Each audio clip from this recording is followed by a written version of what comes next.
you have a very broad portfolio, and so I'm going to focus on a couple of areas, but I think housing is a lot of why people are here today. So why don't we start with the housing file? And I'm going to start on a comment that you made last fall. You said that average home prices must fall to restore affordability. So now being in the role for some time, how do you balance the price reductions that we're seeing, the impacts of declining home equity, but the need to accelerate housing supply? Yeah, it's a good question, and it's obviously complex. The housing system across Canada is very complex, and I think, as I've heard it described by industry leaders, we had a long period there of stability where housing across Canada was increasingly valuable. The markets went up for many, many years, and we've shifted now back to having a complex array of markets across Canada. So Vancouver, Toronto is having the toughest time right now, the condo market in particular. Prices have come down significantly there. Vancouver has a comparable problem to that, a little bit smaller scale, obviously. But we're seeing other markets, other cities in Canada that are very strong, very healthy, so it's a mix across the country. I think my focus with Build Canada Homes is to build the non-market housing that we don't have as a country right now. Focus on affordability, first and foremost.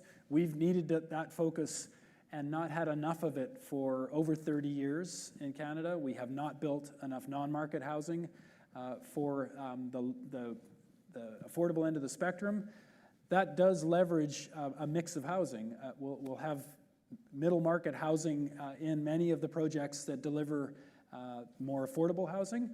And that's really the key here is driving the supply of affordable housing and enabling the market to come back and get on its feet. I think we can also make a big difference by helping the home building industry improve with technology. In Europe right now, particularly in Northern Europe and Sweden, 50% of the homes are built with modern methods of construction, manufactured off-site, brought to the site. Panel construction is probably the most prevalent of those. Some is modular, volumetric modular housing that's all put together. That speeds up the process. Once the manufacturing is up and running at pace, there are big efficiencies with that scale, with productivity. We need that. We need to be able to build more affordably. And so that's a component of this, is that combination of invest in the affordable end of the housing continuum and make sure that we are lifting up the home building industry to build more efficiently, more productively. And the industry has been under pressure for some time. I think a lot of people would say that maybe is an understatement here in the room. So pretty aggressive targets here that you've got double the pace of construction. What kind of mechanisms are in place to ensure that the provinces, not just British Columbia, and the municipalities are going to be able to achieve these targets? Well, that's a good question because it's different for different provinces. I think we've had a tool in place more focused with cities, which is the Housing Accelerator Fund, which is basically an incentive package for cities. Some of it provinces were part of the program, but basically it's incentives for cities to get rid of the red tape, to expedite approvals, to do different types of housing in the neighborhoods. We were ahead of the curve here in Vancouver. Certainly 10, 15 years ago, we had secondary suites, laneway housing, going to duplexes, and now on to 4 and 6-plex. We've led the country as a city on making sure we're adding more different types of housing, more affordability, giving people more opportunity to use the equity they have in their land and their home to develop more housing on their own lots. So we need to see that across the country. The Housing Accelerator has really unlocked about 80,000, I believe right now, 80,000 homes and counting as that scales up across the country. So there are incentives that we can put on the table as a federal government.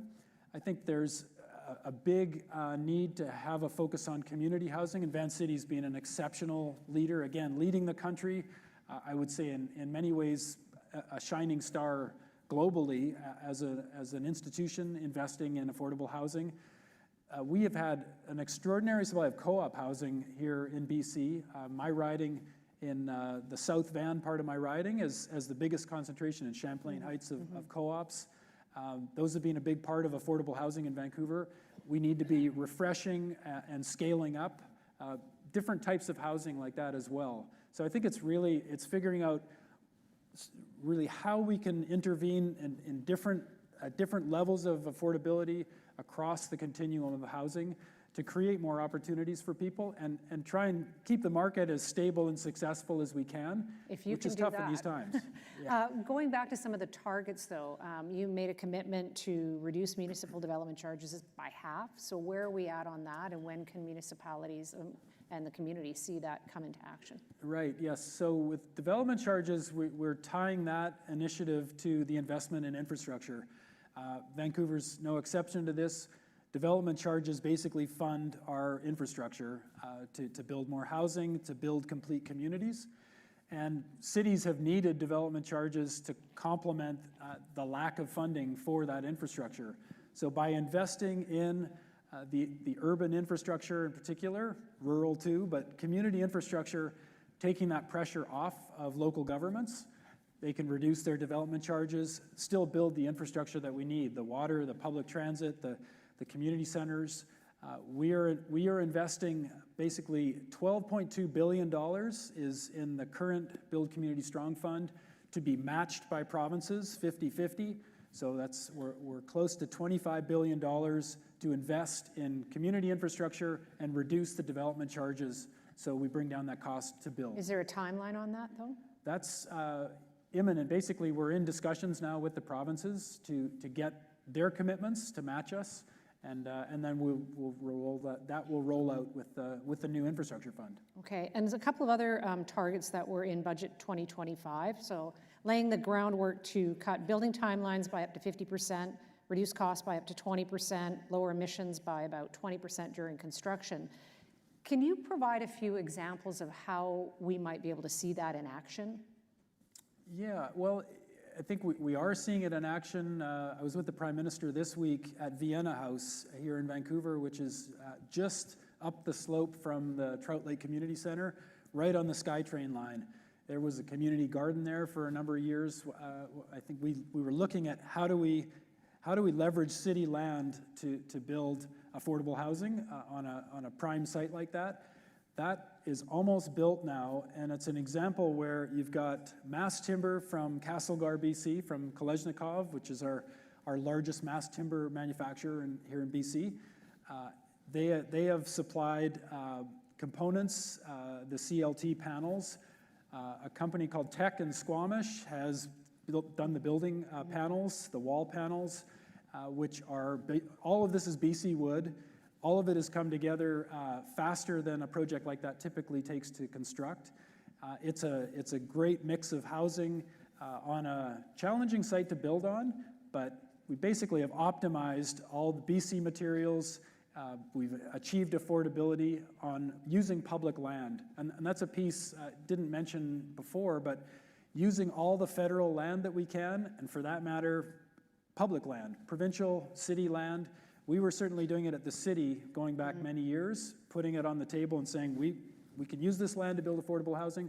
We need to do that as a country. And whether that's land that's currently in departments like Canada Post or Department of National Defense, they control large land bases that we think we can get higher and better use out of for affordable housing. So it's really leveraging all the different tools and assets that we have and using Canadian materials and innovation to get the best buildings as possible. I know there's more questions on housing, and I'll get to that in a minute, but I want to talk a little bit about infrastructure, and you've touched on the Build Community Strong Fund. So what is the approach by the federal government on reducing some of the bottlenecks? I mean, is there a prioritization, and how would that apply here in British Columbia? Prioritizing some of the bottlenecks that we're seeing here. Yeah, well, so one example would be there have been real bottlenecks with health infrastructure across the country, both a lack of funding and challenges getting through the approvals process at provincial and local levels. So we have dedicated $5 billion of the Build Community Strong Fund for health infrastructure typically the federal government does not invest in health infrastructure, but realizing we are basically at a crisis point with health facilities across the country right now, and that from hospitals, emergency rooms, to medical schools, to long-term health care, we have to be investing more in building and accelerating that infrastructure. That's $5 billion that needs to move in 3 years, which anyone who works in the infrastructure or federal budget space, it's unheard of to have that pacing to move that scale of dollars. That said, I spoke with BC's Housing Minister Josie Osborne last night, had questions, what do we need to have ready to go here? I think we're ready to move on that very quickly. I think having this additional new, these are very challenging times for Canada. It's precarious. Our Prime Minister talks about this as basically like wartime acceleration that we need to bring to play here. So that's how I'm approaching it with infrastructure and housing. Like, we need to move the federal dollars into play. We need to get Team Canada all going down the ice at the same time, moving into the space and getting stuff built. That's what our economy needs right now, and that's what our communities need ultimately. And that's a good segue. Housing and infrastructure, transit comes to mind, and I already know that Benoit from UBC asked the question, but what is the government's prioritization when it comes to some of the infrastructure to move people? And particularly, there's a question on Slido about the permanent transit funding, and I do want you to answer that question too, but also about the line to UBC. Mm-hmm. Yeah, so with transit funding, we basically now enabled the new fund, the $51 billion Building Communities Strong Fund. Public transit is part of that, so we've expanded. We had a public transit fund that was created 3 years ago now, I think. The money has not flowed. There were real challenges with gearing up and getting the money flowing out to transit authorities like TransLink, who do a fantastic job on the ground. But the process and the way that fund was set up has been very difficult for the transit authorities. So money has not been flowing, which is problematic. So what I'm bringing forward with my colleagues is we're streamlining the funding in the Canada Public Transit Fund. We're going to move it faster. That has to happen right now. That's dedicated funding. It started at $30 billion. There's $25 billion overall there. But now we've enabled this $51 billion Build Community Strong Fund to have public transit as a component of that, and flexibility so that local governments working with provinces as well can prioritize public transit investments as part of that larger envelope as well. So it's overall, it's about being more flexible, being more responsive, moving the investment a lot faster. We have to change the speed or the pace of government and investing right now. We have to move faster. You see this from Prime Minister Carney. He's moving this at an unprecedented pace, and I certainly feel that with housing and infrastructure. With public transit, we need these investments on the ground across cities across the country right now. So it's about speed and it's about flexibility for the local governments to put that money to work.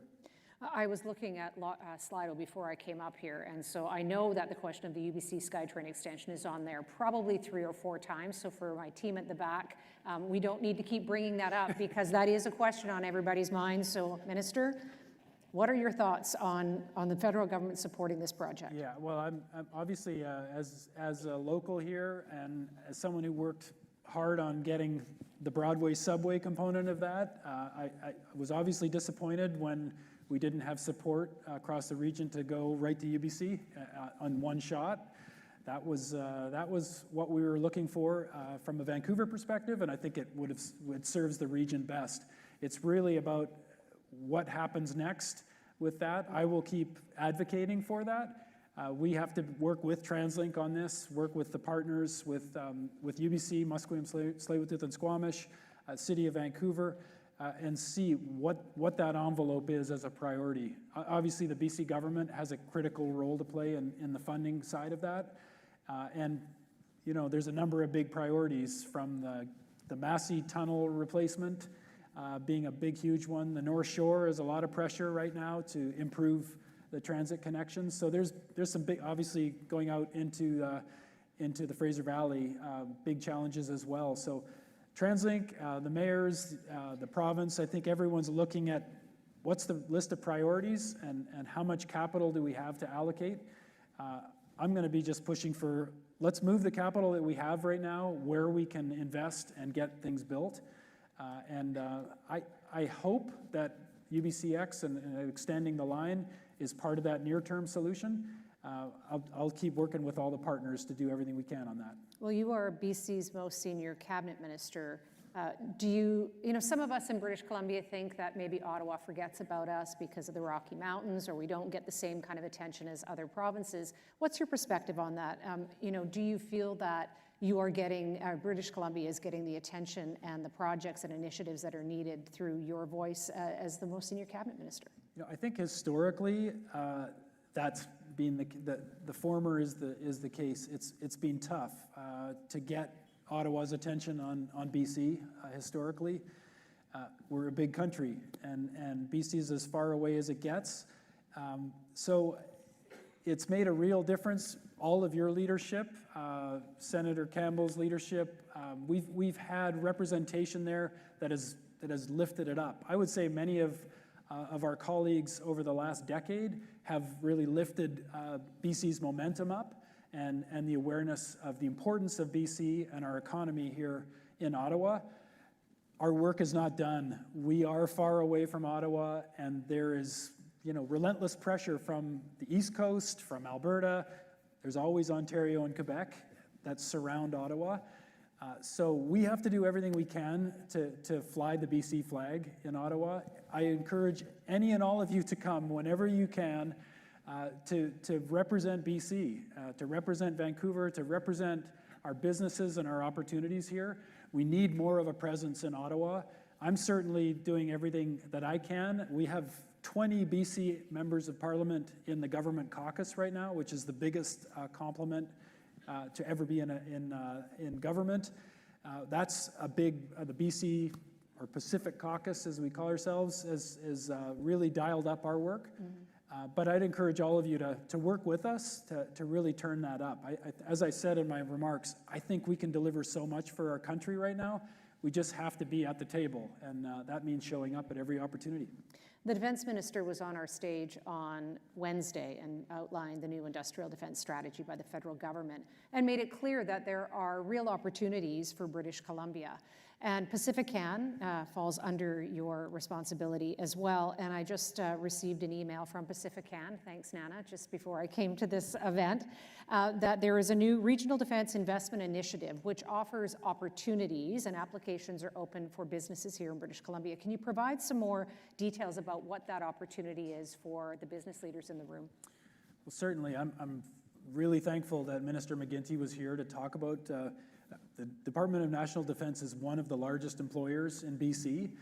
There's a lot of Canadian Armed Forces members here, and lots of infrastructure, lots of our military infrastructure here in BC that is going to see significant investment. As we come up to the NATO 2% of GDP commitment, there's a massive investment attached to that, and then we're scaling beyond that to 5%. This is unprecedented, obviously, for Canada. It's long overdue to catch up and to make sure that those who protect us and serve us, particularly in these times right now, have all the tools and resources that they need. It means enormous opportunity for Canadian businesses. And I think beyond defense, like what sectors do you think could really benefit here from in British Columbia? I mean, we've got what the world needs. We always hear that, but it's true. Critical minerals, we have LNG, we've got AI and quantum, but are those where we should be doubling down, or are there other opportunities as well? Well, absolutely with those. I mean, I would say Dr. Bacon was just with me in Delta announcing funding from PacifiCan into UBC's platforms that are doing quantum, that are doing quantum and AI solutions that support defense industries. SFU as well is part of that package of investment, and a number of companies. We were at a fantastic company called Zodiac Hurricane that builds basically Zodiacs, very fast, very capable boats and platforms for military around the world. Our Coast Guard, our Department of National Defense, our RCMP, but they have clients all over the world. So that's hardware, but there's a lot of IP that's being developed here. Our research institutions are fundamental to that. And I would say, so I think there's going to be massive opportunities. PacifiCan is one, the programs that we have there, one portal to get into the streams of funding that can help scale businesses on the defense industrial strategy. It's a huge, we've never had a defense industrial strategy. And I would say the same thing with housing and infrastructure. We've never really taken an industrial strategy approach to really investing in the ecosystem of businesses to scale up, and not only for Canada, but also to double our exports outside of the US. So I think we've got great opportunities there. You mentioned critical minerals, and it's an example of how BC is on the radar. We have 4 of the first 10 major projects for Canada in BC. So just as an example of Canada's waking up to, okay, we've got opportunity in BC. We have to scale up all of the businesses that support us on critical minerals. We don't just want the mines, we want to be processing and adding value as part of the low carbon economy. So we have resources and value add that we can do, whether that's critical minerals, whether that's BC wood that turns into building products that we can build our housing with. These are where there are so many business opportunities right now, and PacifiCan is a great portal to connect on that. One of the other ways that British Columbia has been putting up its hand, I've talked a little bit about this, there's been some media coverage, but us at the Board of Trade have been involved in the Defense, Security and Resilience Bank, and you were on the call with the Pacific Caucus when we did a briefing of this. I think it was like 6 o'clock in the morning, Vancouver time. Thank you sorry very about much the time for that. difference. Yeah. But the opportunity is quite significant. It's 3,500 jobs in total. And it is a multinational bank that Canada could be chosen as the country to host this. NATO countries are negotiating this coming in the spring. And so the Prime Minister needs to decide which city he would like to place this bank in. And there are maybe you would think traditional reasons to put it in Toronto because it's the banking center, Ottawa because the consulate corps is there, Montreal, it has other expertise, but there are strategic reasons to place the bank here in Vancouver. We are the Asia-Pacific gateway, a tri-continental bridge to the EU and to the Asia-Pacific and the Arctic. So having heard the briefing and having heard the conversations that are happening in Ottawa, what do you think this opportunity could be for Vancouver, and do we really stand a chance? Well, absolutely, we stand a chance. I have to be careful here as a member of cabinet to not play favorites. The Prime Minister's got to make that decision. I'd say first and foremost, Canada has a really, really great opportunity here. Like, we are positioned very well for this. That's the main thing. This is going to be great for Canada if we're successful at that. But ultimately, it's up to the Prime Minister. If we get over that hurdle, which is looking promising right now, and huge thanks to your work and all of you who are being part of advocating for this. Keep up that strong advocacy. It makes a real difference. And it'll be up to the Prime Minister to make that call. And I would say like all the cities, even though all the cities, Montreal, Ottawa, Toronto, Vancouver have all put bids in, we've all said this is Canada's first and foremost, so there is a Canadian approach to that. We are running out of time almost, but I do want to talk because we are the Asia-Pacific gateway, and there is a new strategy for trade to double exports outside of the US by 2030. So, the World Trade Center falls under the purview of the Greater Vancouver Board of Trade, and we have run for some time a long program called the Trade Accelerator Program and have had incredible results. So over 700 companies have graduated. They've increased export revenue by 23%. This is a proven approach to help small and medium businesses to develop export plans to get to international markets. What would you say about this new approach in trade and where British Columbia stands in the trade network? And I should also say thank you to the federal government and the provincial government for supporting an important program like this too. So where does BC stand in this new trade network, and what do some of those companies here looking to increase their exports, what is the approach that they need to take? Yeah, well, great question. It's certainly, as I mentioned, doubling our trade, non-US trade is a goal. And so whether that is looking at opportunities with the Defense Industrial Strategy, whether it's looking at the Strategic Response Fund is a very large fund that is in our Economic Development Minister Jolie's Industry Canada portfolio. There are big opportunities for companies to access and particularly focused on export. We want to obviously strengthen our domestic industries first and foremost. That's a lot of my housing and infrastructure work. And we certainly see that with defense, the Defense Industrial Strategy, in making sure we're getting the most business for Canadian companies building and protecting our country. But the export piece, there are a number. PacifiCan has some key elements of that, and look for more there. We'll see opportunities with Industry Canada. I think there's going to be an array of different tools that are coming to the fore, and trade missions are becoming a real focus for us. I mean, you've seen the Prime Minister all over the world, very purposefully right now. We just had the largest trade mission to Mexico in Canadian history, led by Minister LeBlanc, and a huge delegation. So we're looking at these opportunities. The Prime Minister is about to go to India. So we've opened many of these doors again. I think what we need to fill in is making sure that our entrepreneurs, our business leaders have the connections, and where we can leverage federal support, we do that. That's going to be, I think, critical. And that's where the Board of Trade, I think, plays a really key role here, is making sure we're connecting. Everyone knows where to go for the opportunity as we scale this, because this is the time to really scale up our investment in our export opportunities. We are way over time, but one last question, and maybe more on a personal front. You wear many hats. You have worn many hats. Maybe we call it the political trifecta. So mayor, MLA, MP.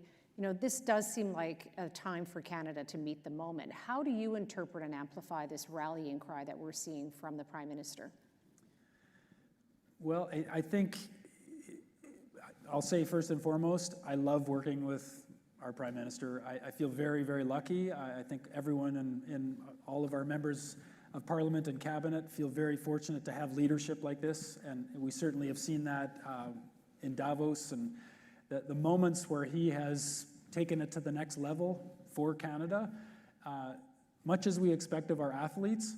But you know, this is not a sporting event. This is real life. This is our country. This is our future. We need stars across the board to step up and deliver. I believe we're seeing our Prime Minister do that. We need our business leaders to do that. And really, that networking and that inspiration back and forth is what's going to serve us. I think we tend to historically be humble, sit back, wait for our moments. This is our moment, and I think we are realizing that as a country. It's time to step up, work hard together, take care of our own country first and foremost, and then be out there, be loud and proud as Canada. Well, thank you, Minister Robertson, and I think you made the invitation, but let's make sure it's reiterated that we need more of BC in Ottawa, and so you'll be seeing us more in Ottawa. Thank you very much. Thank you. Thank you. Thank you.